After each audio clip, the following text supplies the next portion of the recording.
Olá!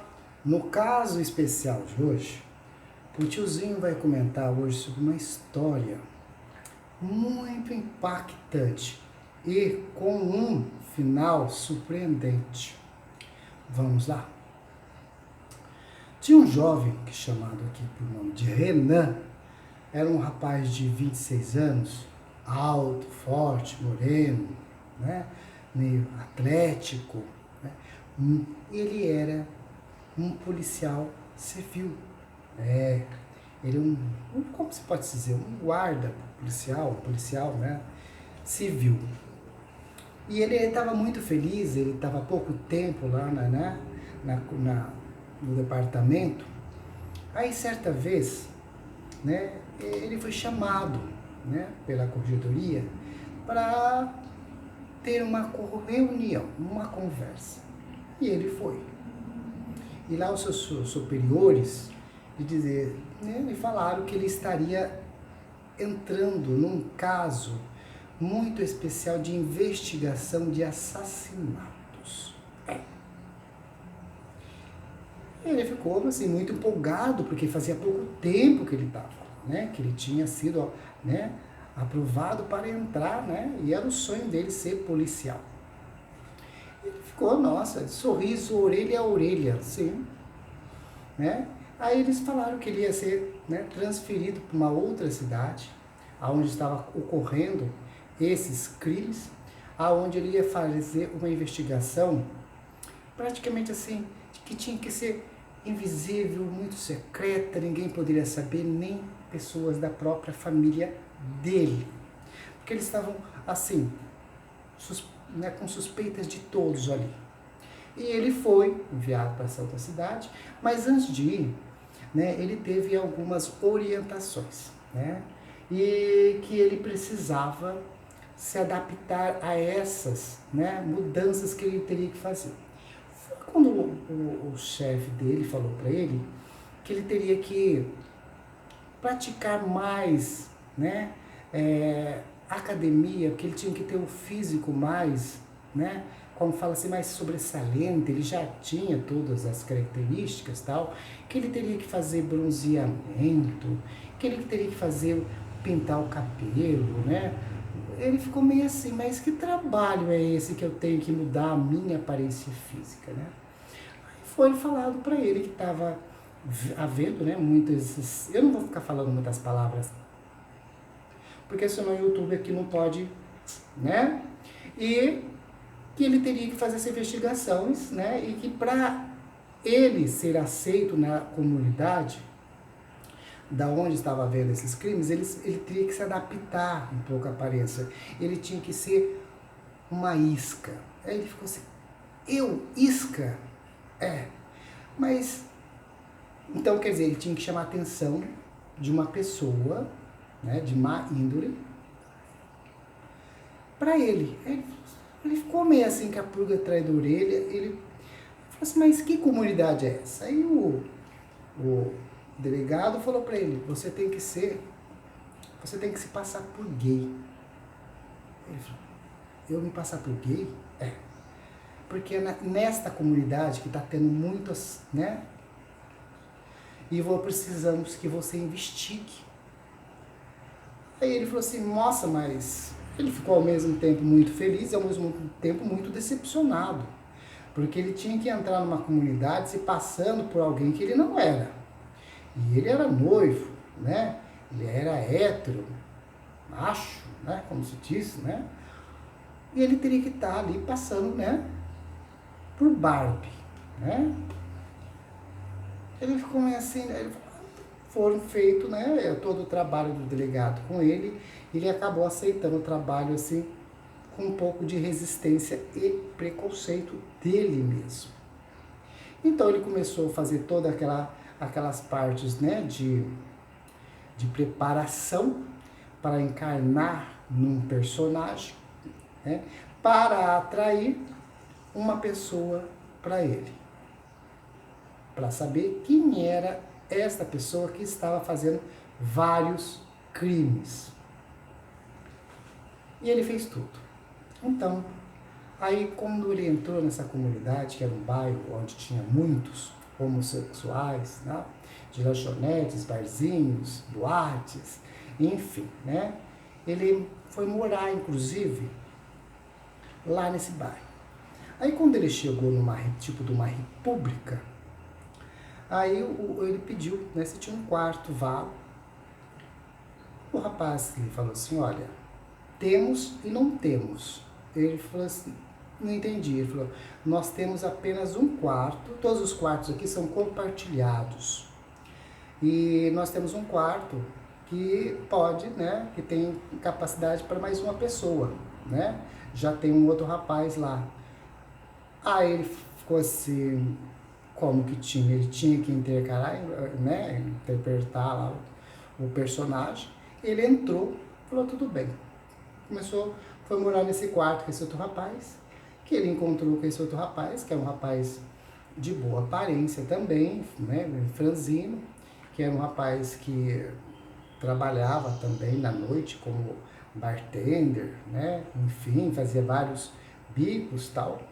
E ali ele começou a frequentar as boates ali, os barzinhos, e ele começou a pegar amizade com um, com outro, saber quem era um, quem era outro, isso e aquilo. Começou a frequentar a casa de shows, né, de transvestis, enfim. Ele começou a se interagir mais com a comunidade. E muito dos preconceitos que ele tinha, as barreiras que ele tinha, começou a vir abaixo, porque ele começou a ver que eram pessoas que trabalhavam, que estudavam, que pagavam seus impostos, que tinha uma vida difícil e que a maioria tinha sido, tipo, expulsa de casa pelos pais pelo que eles eram. Então, muitas barreiras do que ele tinha foram quebradas, porque ele viu que não era bem aquilo. Ele começou a pegar realmente amizade, começou a conhecer os porteiros, os barman, os bartenders, os go-go boys, as meninas que faziam shows, né? Os rapazes que faziam shows. Ele começou a se integrar bem na comunidade gay, bem. Ele ficou até admirado dele estar se dando bem, né? De ter amizade, porque no início, quando ele foi pra lá, ele pensou que não, né? Que a vontade dele era de sair correndo, isso e aquilo e tal. E não, ele começou a se interagir com as pessoas lá da comunidade gay do bairro, do centro, da Boca Maldita, como muitos dizem, né? E de repente, um dia, certo dia, ele conversando com um dos meninos que faziam shows, Go-Go Boy, tal, no bar, no balcão, ele falou assim, eu vou indo tal, porque eu tenho que atender um cliente. Aí, porque ele sabia que todos os Go-Go Boys são garotos de programas também, são. Muitos falam que não é, mas são, né? Eles foi atender um cliente. Passou-se algumas horas, entrou lá no bar, né, que ele tava, que era um bar tipo boate, né? Alguém, né, desesperado da comunidade lá, falou assim, nossa, acharam o fulano morto lá na praça, debaixo de uns arbustos. Ele estava ali para investigar. Ele correu lá. O rapaz, o Go-Go Boy, que tinha, algumas horas antes, tinha se despedido dele lá do bar. Estava lá morto. E não era com arma de fogo, era com arma branca. Estava lá. Né? E ele começou a investigar para querer saber quem é que tinha saído com o cara. Quem era esse tal cliente? Passou-se um tempo, ele ainda não descobriu nada, mas outro rapaz foi também encontrado e ele ficou investigando e a corregedoria chamou ele, falou, você não está tendo avanços, como que está? Ele falou assim, olha, eu estou assim nas pistas, tá? Eu já sei que é uma pessoa que contrata os rapazes. E eu já notei também que são só rapazes de boa aparência. Aí caiu mais a ficha dele. Ele lembrou que ele era isca. Ou seja, mais tarde, mais cedo, a pessoa que estava chegaria até ele. Chegaria até ele. Aí eles deram dicas para ele chamar mais atenção. Lembra, comadre, que eu falei que ele, né, fez todo o físico, tudo. Ele fez uma tatuagem enorme no braço e tal. Ele tinha que chamar atenção, não ficar só no balcão ali, tomando o seu esqui. Então ele chegou um dia, ele pegou com uma camiseta regata, preta, calça de couro preta, né, e entrou na boate. Foi para a pista de dança. Ele viu que os olhares das pessoas que estavam em volta estavam comendo ele com os olhos. Então chegou vários caras, chegaram nele aqui, ali, as famosas cantadas. Agora quem? Quem era que estava, né? Então ele teria que fazer o quê? Aceitar as propostas de convites para ele chegar até quem estava fazendo isso.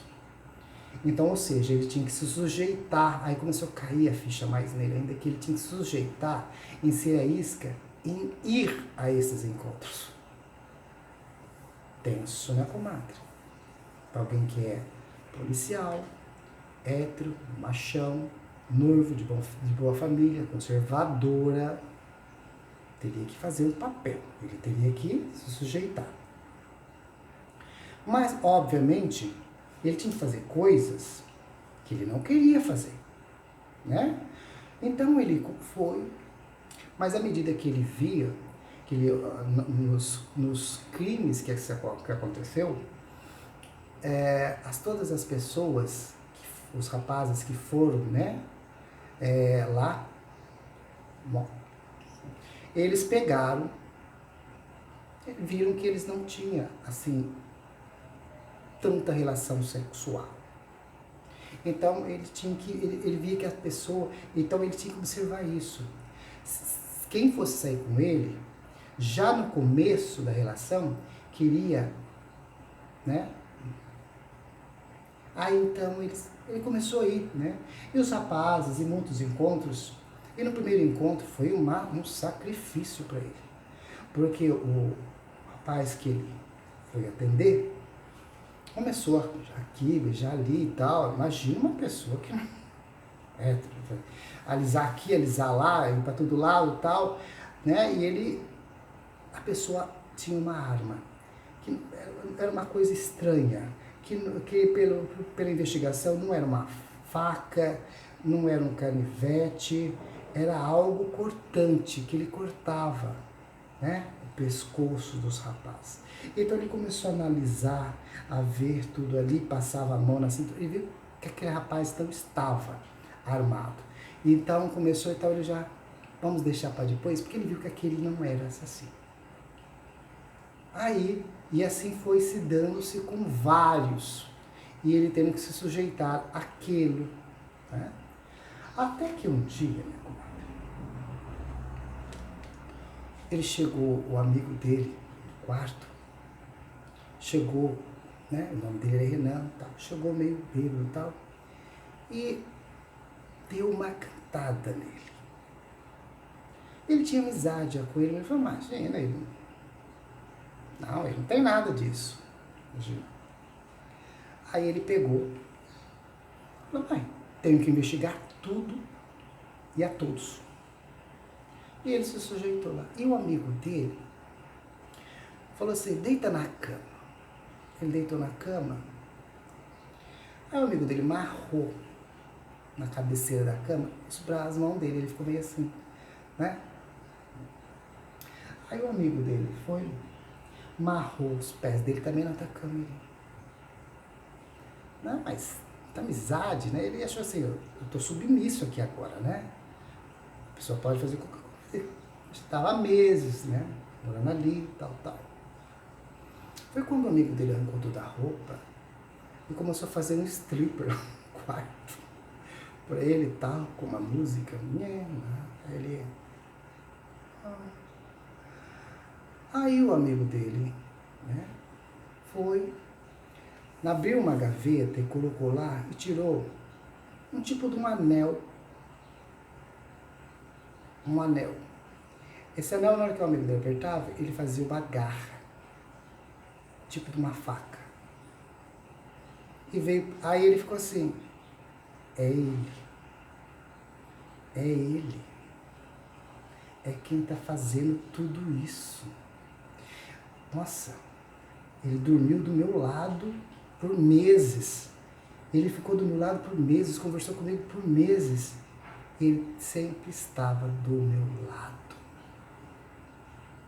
E ele falou, ele estava ali todo abarrado, né? Tudo totalmente passivo naquela situação. Esse amigo dele veio, sentou em cima dele, dançando e com aquela garra. Com aquela garra. E começou a passar a garra aqui, só, os peitos dele assim levemente. Saindo sangue. Aqui, saindo sangue. Colocando a garra aqui, saindo sangue, levemente, riscando. E ele de toda maneira tentando se livrar daqui. Ele tinha preparação de treinos e treinos, ele sabia como sair fora da situação. Ele sabia que ele estava ali num gato, amarrado. Então, no impulso, ele conseguiu soltar um dos pés e meteu o pé no rapaz que caiu do lado. Ao mesmo tempo, ele conseguiu se livrar. Esse rapaz, apenas de cueca, pulou a janela igual um gato. Saiu pela marquise correndo e ele tentou ir atrás, desapareceu. Ele tentou saindo, né, sangrando aqui. Ele tentou ver como, né, tentar ir atrás do rapaz que estava. Agora, sabia-se que o criminoso tinha rosto e nome. Ele pulou a janela e saiu correndo pela marquise também, atrás do amigo de quarto, que era o criminoso. Esse rapaz saiu só de cueca, todo mundo andando para lá, e ele, igual um doido pelo meio da estrada, acabou sendo atropelado. E o carro pegou e jogou ele na calçada, aonde ele chegou ali, né? Aquela cena, o rapaz, né, já estava em situação, já bateu a cabeça na quina e tal, estava já falecendo, né? Ele falou, por que você fez tudo isso que você fez? Ele falou assim, porque o mundo nunca me quis. Esse, comadre, é um filme muito bonito. Tiozinho contou, não deu muito spoilers aqui não, tá? É um filme tenso, para quem não tem preconceito. É um filme de crime, de investigação. O filme chama Parceiros da Noite. Parceiros da Noite. É um filmaço, né? É um filmaço, né? Aonde ele tem que onde o rapaz de família tradicional, hétero, noivo, tem que se sujeitar, se passar por gay, para entrar numa comunidade, para saber quem é o assassino, né? Aí ele aqui dentro da boate, com a camiseta preta para chamar a atenção, né? É um filme muito bonito, assim, de investigação, porque você fica sabendo nos 45 minutos do segundo tempo quem que é, né? O criminoso. Porque até então, não, você fica, sabe, quando você desconfia de um, desconfia de outro, tem muitas coisas aqui que eu pulei, né? Porque se a pessoa for querer assistir o filme, não dá pra ver, né? Não tem cenas de sexo no filme, não, tem apenas muita sensualidade, tá bom? Vamos comentar se você já viu esse filme, dê o like, tá bom? Mua!